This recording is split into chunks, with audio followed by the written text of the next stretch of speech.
Morning बच्चों, कैसे हैं आप सभी। जैसा कि पिछली कक्षाओं में हमने समय देखना सीखा, घड़ी की सुइयों को जाना, घंटे की सुई, मिनट की सुई, सेकंड की सुई। चलिए आज की कक्षा में हम समय से संबंधित कुछ सहसंबंधों को जानते हैं कि कैसे वे एक दूसरे से संबंधित हैं।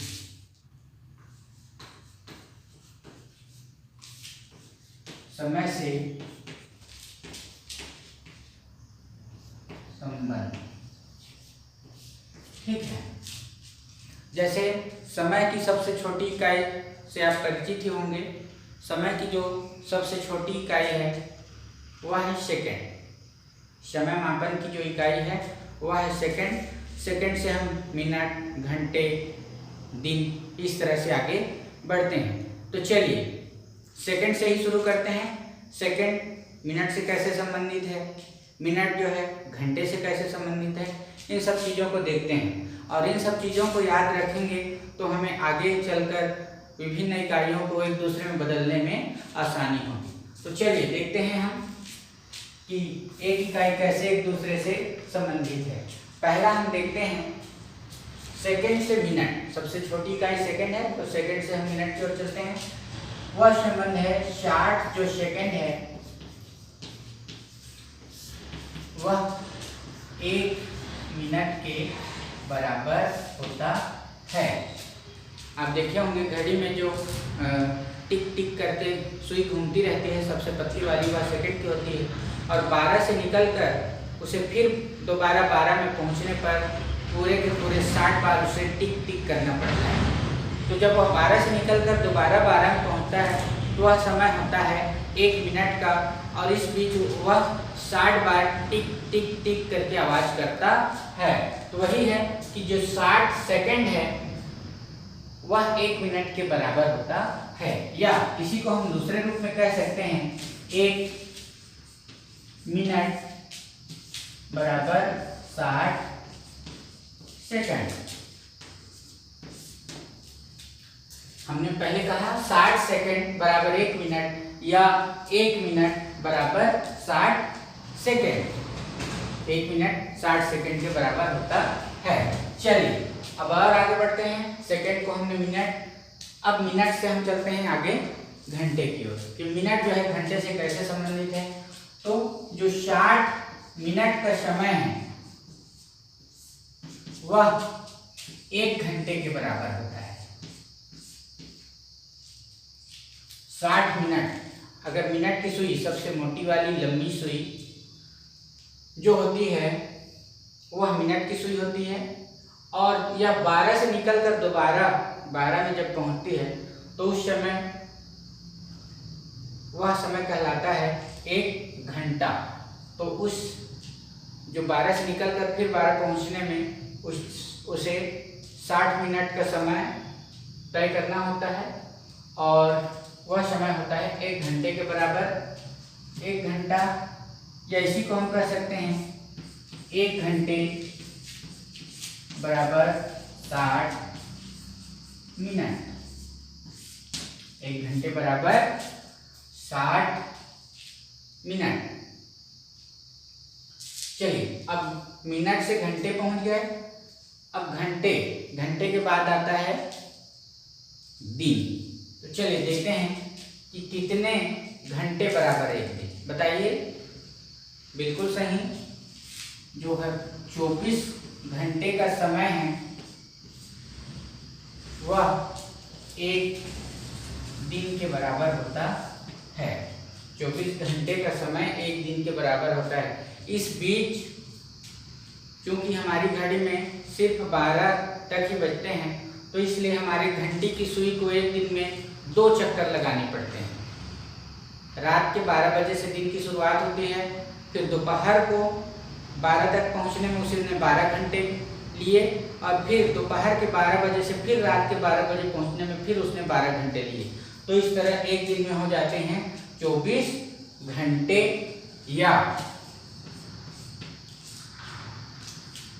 इसी को कह सकते हैं 1 दिन बराबर 24 घंटे। या हो गया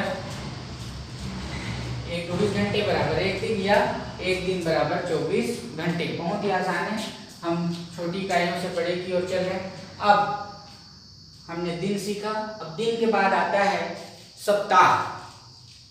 ठीक है, तो कितने दिन का एक सप्ताह होता है सबको पता होगा। सप्ताह को हम हफ्ता भी कहते हैं।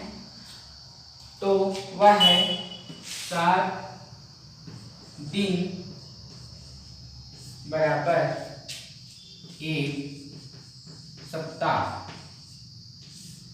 7 दिन के नाम भी आपको पता है, रविवार, सोमवार, मंगलवार, बुधवार, गुरुवार, शुक्रवार और शनिवार। इस तरह से 7 दिन हुए। उस 7 दिन के समय को हम एक सप्ताह कहते हैं, या इसी को हम कह सकते हैं एक सप्ताह बराबर 7 दिन। ठीक है, चलिए अब सप्ताह हो गया। सप्ताह से हम महीने की ओर चलते हैं कि कितने सप्ताह बराबर एक महीना। तो हम मानते हैं 4 सप्ताह बराबर एक महीना। एक महीने में 4 सप्ताह होते हैं, या इसी को कह सकते हैं एक महीना बराबर 4 सप्ताह। चलिए इसी को हम कुछ इस तरह से भी देख लेते हैं कि एक महीना बराबर कितना दिन। ठीक है, एक महीना बराबर कितना दिन। तो एक महीने में कितने दिन होते हैं? बिल्कुल सही, 30 दिन। 30 दिन जो होता है उसे हम एक महीना मानते हैं। ऐसे कुछ महीनों में 28 दिन, कभी 29 दिन, कुछ महीनों में 30 दिन और कुछ महीनों में 31 दिन होता है। लेकिन हम एक मानते हैं कि जो एक महीना का समय है वह 30 दिन के बराबर होता है। 30 दिन बराबर एक महीना, या इसी को हम कह सकते हैं एक महीना बराबर 30 दिन। चलिए अब महीने से हम वर्ष की ओर चलते हैं। हमारा समय है 12 महीना।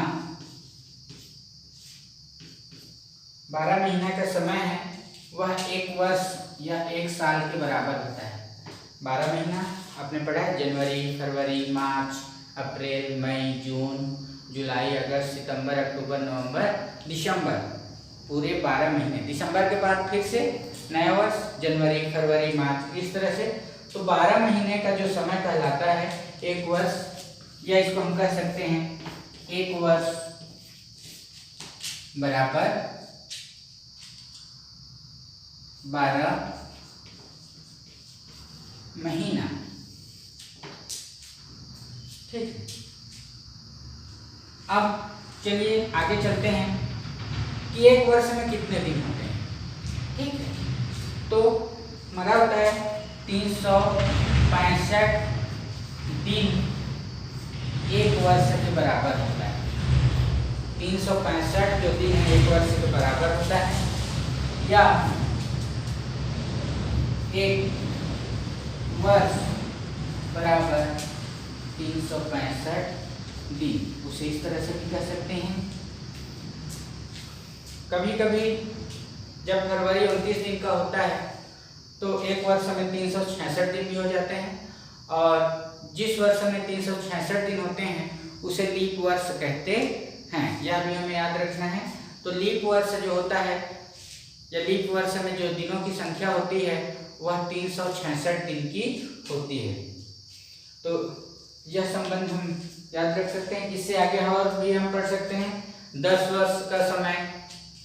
10 वर्ष का जो समय है वह दशक कहलाता है, और 100 वर्ष का जो समय है वह शताब्दी कहलाता है। तो इस तरह से हम याद रख सकते हैं। पिछली कक्षा में मैंने विभिन्न महीनों में दिनों की संख्या को लेकर एक हथेली पर एक गतिविधि भी हमने की थी कि कौन से महीने में कितने दिन होते हैं।